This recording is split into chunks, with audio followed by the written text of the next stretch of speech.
The TI Grand Finals. Let's start at the casters. Thank you, Purge. Game 4. OG up at the moment in this best of 5, 2-1 against Liquid. Their last two games, some of the most dominant performances we've seen from them from the entire tournament. Yep. In this game 4, Liquid, they have had the chance to switch it up. We're not seeing the TA. We are going to be going back to the Weehaw Wind Ranger. It is something a little different. It's something we know he's good at, but is it good enough to beat the OG IO, Giannis? They've definitely looked to go for something that's more early game centric. The last two drafts, they went for the TI9, the TA, and the Chug, or TI9, TA, and Lifestealer. Very slow paced draft. This time, they get their Chen. They've been very good with the Chen, as we saw them also playing it earlier on today. They're very good at playing aggressive and making moves around the map, either with GH playing a Tusk or GH playing Ursper. I feel like I always see them having one of these two combos with that Chen to make those moves around. And Bristleback too. This is a very early paced hero, as we see the Goo as well as the Spray get picked up at 1 and 2, and you are pretty much the strongest hero on the map when you have that. And we see them immediately set up with an aggro tri-lane. They have a Headdress on Kuroki for that extra health regen, and they really want to put the pressure to shut down Ana on the IO. Let's see if they can do it. We saw some scary stats on the Ana IO loading into this game. He is 19-1 in the last 20 games he's played. And of course, here at TI, 5-0. No one has been able to beat him. Liquid are going to have to see if they can do it in their last chance here. Notail, this is the Goo that we're talking about, that really strong level 1. Or are they going to actually be able to dive him, though? He has a shield available, and they actually can't. Doesn't have a salve on himself this time around, though, like he did in the last 2 games. And also, I believe with the carry IO, not every single time, but they did have an Elder Titan with it most of the times, where that's where I feel like it helps a lot when you're playing into aggro lanes, because you cannot aggro tri-lane into an Elder Titan most of the time. So this time it's going to be a Batten who's not nearly as strong as that ET. Oh, we'll see Liquid with that start, able to make sure that the creep wave meets underneath the tower so they can get them the creep equilibrium in their favor. Very interesting to watch some of these other lanes, see how Weehaw can get off to a start against the Topson mid Gyro. He should have a decent shot here, right, in this 1v1? Yeah, he should be able to. He has higher base damage vents. The thing about a Gyrocopter is you have this godly animation. One of the best animations in the game that's absolutely instant on range heroes, and you have missiles, and you have a Tiny who's going to constantly be throwing Weehaw back into the tower. That's a lot of hands there, and it all looks to add up. They drag him back. He's got the point in the win run, looking for the body blocks. Jerax won't be able to quite get it entirely, but still able to get a good amount of damage done. Weehaw in mid. Has to be careful for that next toss back as Jerax is going to go for it again. He is. Jerax going deep behind the tower, seeing if he can have the control. Up he goes with the toss. Topson closing in. Win runs back online. As Weehaw can hold his distance, but OG already getting incredibly aggressive in this middle lane. It's the way they like to play with the Jerax on the Tiny. Just run around, shut down the mid laner. Doesn't matter what hero it is, you're going to be able to just throw him every single time he walks up for a toss. Weehaw, she gets his full salve off. We're certainly seeing, though, down bottom, this tri-lane, it is able to bring these heroes down pretty low. Obviously, the question is if they can push them over the edge and get the kills, but the aggression certainly is there. And once the level 2s come out for the 3 members of Liquid, we'll see that pressure amped up even more. Jax is going to come down, help turn this duo into a tri-lane from OG as Kuro pops the Fairy Fire, won't save him. Missed call from Notail, gets the kill. Now Ana's going to be the focus. Miracle and GH trying to get on top of him, but a quick body block from Notail and a shield handed over to Ana will mean that Liquid cannot chase any further. Just eyes on Jerax, right? Jerax is going to just move from lane to lane to lane, looking to just punish the aggressive tri-lane of Liquid, as they can't really respond too well. Chen, not really a hero that wants to be moving around TPing at all. It's GH who has to respond to any types of ganks that Jerax does, and it doesn't feel nearly as good as an Ursper, and he's kind of limited on mana as well. So we sort of talked about the mid, talked about the bottom. This top lane, 1v1, Seb versus Mind Control, the Timber versus the Omni. What do we expect from this matchup? Haven't gotten to see this one too often, but I think that they're both going to just be able to farm. I think Seb might actually be able to bully Mind Control a bit, just because you don't have to worry too much about your regen. While on Mind Control, you have to worry about your mana sometimes. But I think they're both going to just end up trading farming, pulling creep waves and whatnot like that, so should be relatively even. Well, definitely seeing, though, this pressure down bottom is continuing to make sure it's very hard for Ana to farm with the rolling onto Notail. Liquid I'll take one out of the lane. Ana only being able to get 4 CS so far in this bottom lane. Already Liquid's change up in draft and different approach. It's looking so much better here in the first 3 minutes of game 4. Oh, for sure. 16 and 11 on Miracle, right? He's getting all these free last hits and denies. They are running this bottom lane perfectly, keeping this tri-lane advantage. Top is just manipulation of creep waves, because I think my control is starting to realize that if he stays toe-to-toe versus the Timber, he's going to have some problems, so he's cutting the wave. bottom. Jarex is running over toward the area. He's only level 1 though, so still not having that stun available for the Tiny just yet to go for those toss back into the tower and stun plays. And it looks like they will be constantly burning the mana of No-Tail with this Satyr Mind Stealer that is keeping him very low on mana. And for Liquid, obviously interest to keep this pressure on, and then they have to find objectives with it. Ana as the IO, he will have that comeback mechanic, sort of once he hits the level 4, going into the jungle, using the spirits to farm those neutrals. So they've got to make as much as they can happen in this favorable lane setup that Liquid have. Another commitment on towards Ana, separating him from No-Tail. He'll be able to tether himself back across, see if they can beat down through this overcharge. No-Tail pops the stick charges, the spirits are out. Turn towards Miracle, but Mango's popped. He still has the mana to fight with. Another shield will hold them off. It really is a pretty fun lane, though, coming out from OG, right? He's like, oh, I just healed the IO, and the IO heals me. So they're going to be able to always do that and be able to remove all those boost stacks up with the shield as well. It's actually a really clever lane coming out. And he's even maxing, or putting multiple points inside that miscoil for the health efficiency. He miscoils the IO and he heals himself for even more because of that. 5-minute runes come up. And OG, they want to try and tackle this 3-on-3. No-Tail doing his best to draw their attention away. The avalanche is out onto Miracle. Jax tries to chase the other, but Liquid, they'll be able to grab both of them. Taking the bouncy runes away. Only the one going the way of OG up top. As Liquid continuing to look like this different approach to the lanes is certainly the answer they've been looking for. They're not killing them, though. They only killed No-Tail once because of how many stick charges they're getting fed down here. The Bristleback just constantly spamming the Quill, spamming the Goo. Everyone's sitting at like 10 stick charges every time they try to make an aggressive move. Now Miracle is up a bit far here. Jarex is going to be able to make sure that Miracle cannot make the smooth run up towards the top. Another shield's out for No-Tail. He may be low, but he's more than safe. Jarex with the toss-up. GH pops the stick charges. He's trying to escape No-Tail, keeping on top of him. That Aphotic shield's going to pop soon. It may not even need to. GH is running. One more right click or a miscoil out. That'll do it. The shield pops. They get the kill. Ana does fall, though. Liquid getting the trade. Nice. He actually did not pop his magic one there. A bit too much damage coming in. I think the Alpha Wolf and the right click from the Chen caught him off guard how much it actually was there. But mid is the big one. These rotations from Jarex from earlier, Thompson has over a full level advantage onto Weehaw. He's struggling. 34-13 to the 19-4. This animation and just getting that extra Wraith Band early really coming into play. And bottom. Oh, roll up for GH, but a great toss from Jarex. Keeps Ana on top of the Earth Spirit. Spirits are out, though. So the damage looks like it may not be there unless they can keep the vision, and they can. Tossed in, stick charge pop, though. GH has got Miracle by his side. They won't be able to dive for him, and Liquid keep them all alive. But, so they've done a good job bottom of making sure that Miracle's farmed. Thompson, though, getting aggressive top onto Mind Control. They should have been able to chase this one, but there's a counter out of mana. They popped the Shrine for some mana for the Timber, but Mind Control will be fine. Liquid being forced to use their bottom shrine too, because the one thing that they're doing, they were putting pressure on and they were getting good farm, but the sustain that's actually coming out from this bottom lane is just too much for them a bit here, as Ana is starting to get this farm built up to those 20 last hits. Radiant's middle tower is under attack. The mid lane seems to be the focus for Liquid. They've left Miracle alone. They're trying to collapse in onto Thompson. He gets the cooldown off, but the Hellbear smashes in with the clap. Liquid making these moves around Kuro and his army. Getting the pressure on, catching out Thompson mid. Got to keep this tempo up. They're starting to really show that they have within them what OG's been bringing in the first 7 minutes of the last 2 games. They can match this tempo. And look at Miracle, but down bottom, even pulling away these 2 heroes, even though they do have all their wand charges built up, now it's up to 17 as well. He is pushing them away from the creep wave.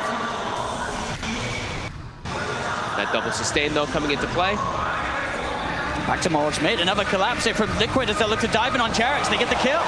Thompson's going to look to try and turn, keep himself on top of Kuro. He has his army ready to tank some of the damage. Thompson is not going to be able to get this kill by the looks of it. Another one charge from Kuro keeps him back alive. The cooldown will be dropped, but Liquid, they can get themselves out of range of it. They have so much damage in the mid lane right now for Liquid. With Weehaw rushing that Javelin build, he's able to actually punch back onto Thompson pretty hard there every time he does commit forward for a kill. Gives a lot of time to Seb, though, as they made that 4-man rotation earlier.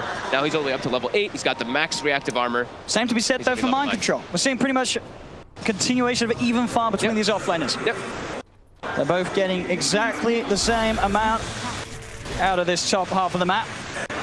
So far, no one else has been interested in coming over and getting involved. Now, though, that will change. GH and Kuroki, they're looking towards Seb. Gonna bring in Weeha as well. Weeha, with the focus fire, have they got the control? There's the rolling with the stun. Shackle shot follow up from Weeha, along with the power shot. Will do it. Liquid making the maneuvers to put Seb's happy little time on that top lane to an end.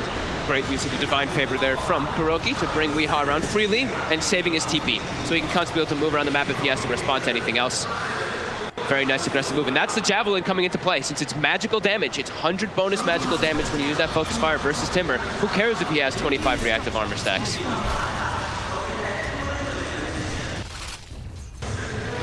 And then get themselves a decent amount of pressure on the tower too, getting it down to about 700 HP right now.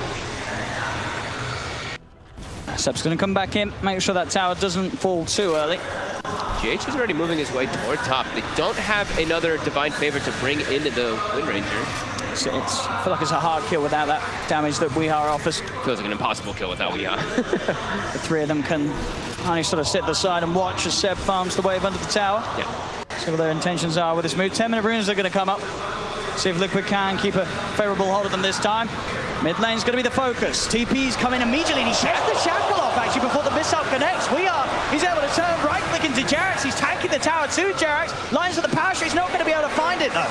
Doesn't get the angle, and Jerax, he can continue to walk away. Liquid are chasing, and the power shot will be available in a second. Can Weeha hit it? He's going to try. Not going to find it. Jerax, he's got the position to TP out behind the trees and will make it back to safety, but Weeha does live. He wastes so much of their time there, and even a TP to protect Weeha. What does that mean? That's just the space. This is what OG wants to do, right? Allow Ana to catch back up after he had a little bit of a rough laning start and get the Dominator, and the Dominator is finished now at this 10-minute mark. So that is where you really start to get enabled quite a lot in the IO to make your moves around the map. But Liquid, they're trying to keep the pressure going. Don't let OG get away with that greed that they're trying to pull off right now. Try to get some tower damage.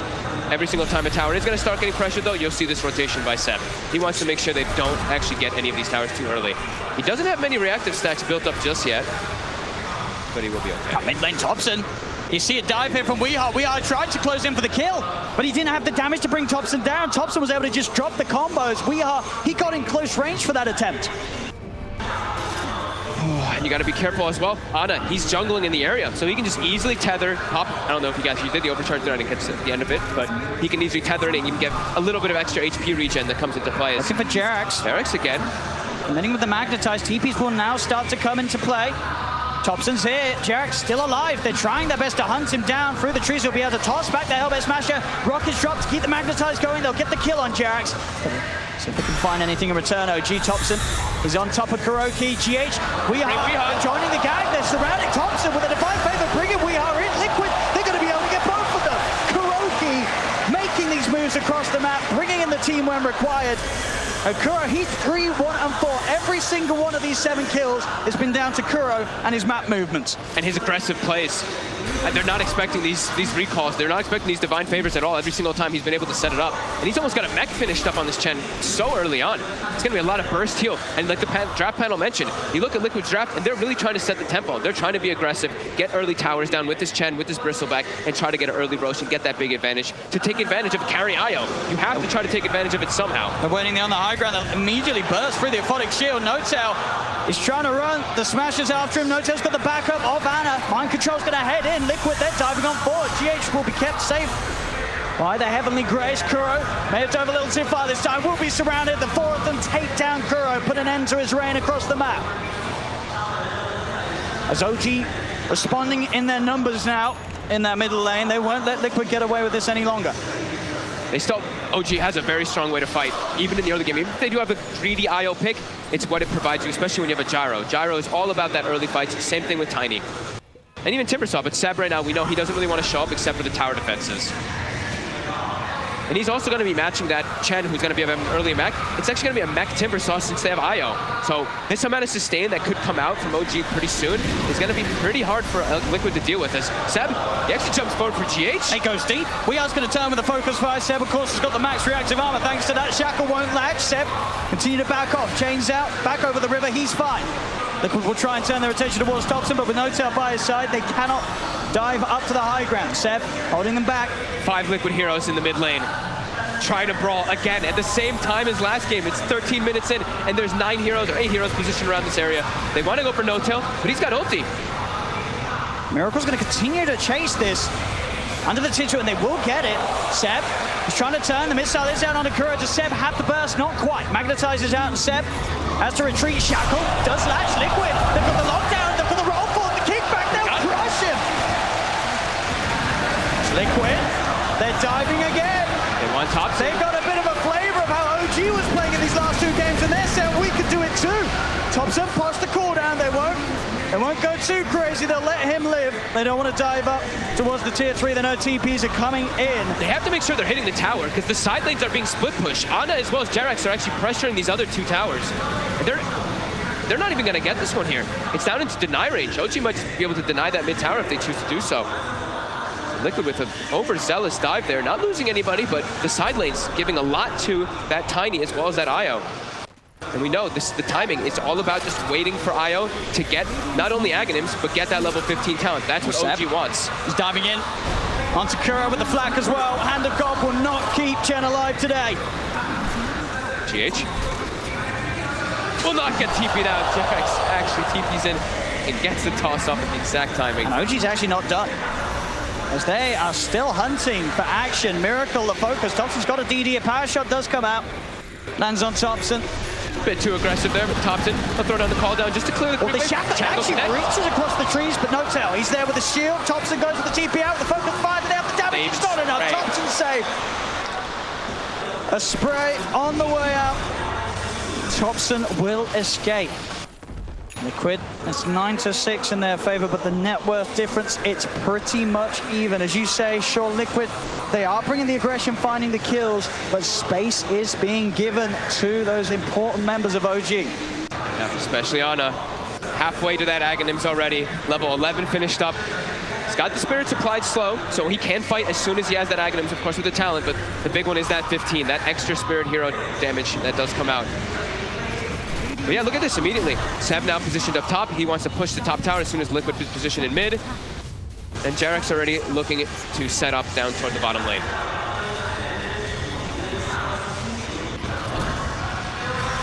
Liquid have to just get these towers. Have to get some type of map advantage here. Once Xana has the Aghanims, things are going to start getting very tricky for Liquid when they turn up like this. Yeah. The Spirits will be out. Yeah, and they have Bristle. That's a good thing, right? Bristle can be good versus the IO. If you can get on top of him, the goo. You don't have the highest armor traditionally on the IO, but he's versus an actual counter. Timbersaw, very good versus Bristleback at all stages. Are fortified. It's just that farm game, OG. They've got mind control. Looking towards Seb up top, but it's hard really for these heroes without the shackle shot. Or GH getting a beautiful angle. It's very hard for them to kill Seb. It's very hard for them to kill pretty much anybody if they don't have Weehaw. If they can catch some of the supports and running around by themselves, they can maybe pick them off, but they really need Weehaw for the damage. The rest of them do not really provide that at this point of the game versus what they're against. Magnetize can be good, but there's a lot of ways that they can deal with it. Not only with the tankiness of how they are, but also there's an Abaddon who can just remove it a lot of the times. Dire's top tower is under attack. And Seb, he could just get away with this. Pushing this wave into the tier 2 every single time. Knowing that, sure, if Liquid do come for him, it's going to be so many of their resources that it's probably going to be worth it for OG to have Seb positioned that aggressively and for him to draw that much attention towards him. Thompson's getting space, Anna's getting space. Look at that build by Thompson. Diffusal Gyrocopter. Wait, what? Diffusal? Gyrocopter, I just said it. Stretch Diffusal Gyrocopter. Fancy that, Thompson. So doing something that I don't think I've ever seen this. Kind of, I mean, it's interesting because it's going to provide a lot of mana burn, which is going to be annoying for Liquid. Okay. It gives you a lot of agility, and it gives you ways to run around and chase heroes down, I guess. It's Liquid. Different. They've got the kill swat, getting mobile again. They can transition this into a Roche. DD rune on the Bristleback, they've got Pipe. Yeah, they can easily do this one with the Medallion as well. However, OG, they know what's going on. They can look to contest this as well as, do they have the Aghanims finished up? It's almost there for Ana. And They're pinging it. They seem now they're aware of it, but it looks like it's almost too low for them to contest with all this minus armor. As Liquid will get away with this one. Well, let's see what they can do with it. Aegis pipe, they have those early tools to start making moves. Start looking towards some of these tier 2 towers. Ags is complete now on the IO. So Ags IO finished, and we're about to hit 20 minutes. So I'm assuming that OG's gonna buy the tome, give it to that IO so he gets the extra spirit damage. Liquid, they gotta group up and try to get something big here. They gotta catch out these backlines heroes. They really have to get on top of the IO with a nice shackle shot for We had to focus fire him. They have to control and stun the IO. Hunting for Ana. I won't quite find, but definitely, yeah, thinking about it, this diffusal blade, I see what you mean. It does make sense, right? There is, you look at what Miracle and Mind Control in particular. They're completely dependent on their mana. And they're dependent on the fights being drawn out, right? Yeah. They revel in situations where the fight continues. And sure, they can't kill them quickly necessarily, OG, but Thompson, he can burn, he's going to take their mana away, and they're going to be essentially sort of these useless, tanky targets on the front that OG can then ignore and look for the more volatile kills. And he's acting as this like super frontliner. And Bristleback is a hero that if you don't have mana, you don't have damage. So if he's just going to be burning the Bristle, I can see it. You know, I can see it. And he's super farmed, and look how tanky he is. 2,000 HP on the gyro. There's going to be an MKB finish now for Weehaw, so his damage is going to be very high as Seb's getting slowed down. He's got greaves available, but he's getting burst. I mean, they're bringing him low. He's got the shield. Now they'll be able to turn. Cooldowns drop down by Thompson. And here we have it. Miracle. His mana's gone. He's able to pop the stick, get it a fair bit of it back, and he's able to head back in, pushing OG back behind the racks. They're getting a good amount of damage onto this tier 3 tower. Liquid. They push on IO. That spirit hero damage is there now. Ana gonna join the fray finally. There we have it. Miracle's mana. It's pretty much entirely gone. Right, Thompson's focus to look toward GH. He can't get out. There's no mana. GH, he's dead. And now OG, they have that numbers advantage for this defense. They'll try and change the board. Thompson, the rocket barrage brings Miracle down. There's the shackle turnaround. They're looking for Jarek's. Jarek's backing away. Thompson focusing Miracle. Miracle's still out of mana because of this diffusion. Jarek's, he's able to cover. The GA is out. Weehaw will fall though. The magic damage is there for Thompson. Miracle's trying to run. Another stick charge pop, but Jarek's could shut him off. In fact, Jarek's, he's ready to try and look for more potentially. There's only the once. They go for the back line. Thompson, he's on top of Kuro. Another cooldown's there. The toss back into the combo. Jarek has the control. They're all getting picked apart as Mind Control falls. Miracle is surrounded. And they're all able to get this as well. OG, they will hold. And they're even taunting. They toss him to the dragon.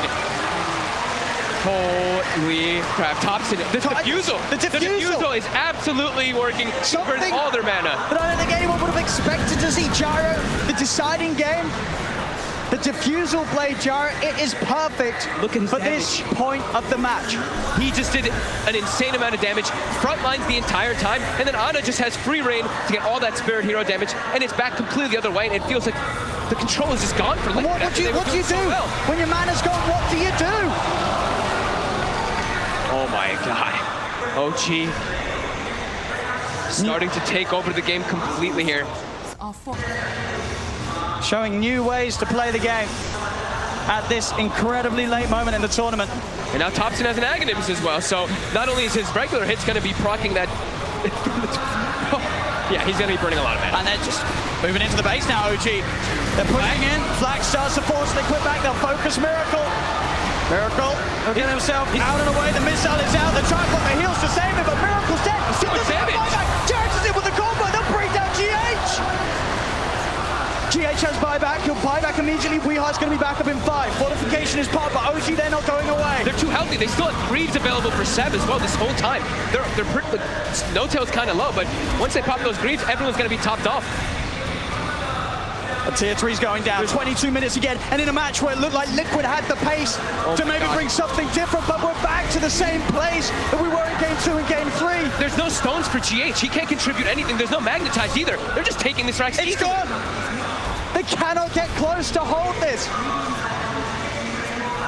As OG, we'll see what the plan is next. They'll back off. They're happy with that. Why not? They can back up, clean up shrines. But I think if Liquid chases out, OG can definitely just turn to look for the fight. They have no cooldowns that they're waiting on. Everything is available for them. And they're just so farmed right now at this point in the game that Liquid, they're walking out together. But like I was mentioning before, there's one stone on GH, and that is it. So his team fight potential, and he's pretty much the only team fighter on the side of Liquid right now, is just not there. I know she's ready to come back. And again, Jackson with a wrap around the combo down onto mind control. The cooldown's there. Liquid out to back off. Again, mind control's mana pretty much got. He's able to pop the stick, get the GA off at least. Can they fight for the duration of it though? They're getting towards Seb. Heals a pop. Sends back pretty much up to full. Jackson with another combo onto We Are stand up. We Are dead. Miracles, the new focus, the missile followed through. OG pushing Liquid back to the base. Mind control out about the top. So with his diffuser blade picking them apart. Roll forward for G8%. Cuts him down. Double kill. They're pushing on OG. Liquid getting forced back to the base as Liquid have nothing. They have nothing to offer folks. They're just giving, look at this, they're driving Fountain in TI finals. They want Kuroki in the Fountain as well. They're gonna get it, they're chasing Miracle as well. Oh my God. I can't believe this. I can't believe what we're seeing in this game 4. OG, you thought you saw it all in game 2. You thought you saw it all in game 3. There it is. Goal. OG, two-time TI champions. They've done it, folks. And in what a fashion. These last 3 games didn't even seem close. Liquid, they had something going for themselves, but then they hit the brick wall. OG is the best team in the world. They are on a completely different level. No question. They are so far ahead of anybody else that plays this game for a living. Game 2, 3, and 4 were absolutely ridiculous. The showing was magical from OG. They just seem to know exactly what to do with whatever draft they're giving. It doesn't matter. They have so many different drafts, so many different play styles. They can execute all of them. Liquid seemed like they stood no chance after that first game.